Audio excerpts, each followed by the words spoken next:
আপু, আমার নাম নাদিয়া। এই ঘটনাটা ঘটেছিল 2021 সালে। তখন আমরা দাদু বাড়ি থেকে অনেকদিন বেড়ানোর পর ঢাকা আসছিলাম, কারণ আমার স্কুলের ছুটি শেষ।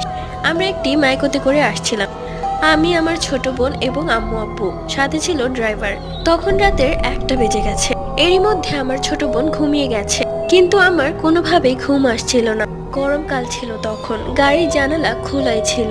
হঠাৎ করে আমার চোখ পড়লো একটি বট গাছের নিচে একটি সাদা কাপড় পরা কেউ একজন দাঁড়িয়ে আছে। আমি দেখা মাত্রই চোখটা সরাতে পারলাম না সেখান থেকে।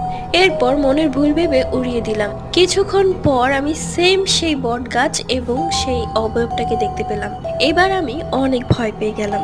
বারবার মনে হচ্ছিল আমরা এক জায়গায় বারবার ঘুরছি। বিষয়টা আম্মু আব্বু এবং ড্রাইভারও লক্ষ্য করেছে। আমাদের বারবার মনে হচ্ছিল কেউ যেন পেছন থেকে আমাদের গাড়ি ধরে রেখেছে। আমরা আল্লাহ আল্লাহ করতে থাকি। ফজরের আজান পড়তে সবকিছু স্বাভাবিক হয়ে যায় এবং আমরা প্রাণে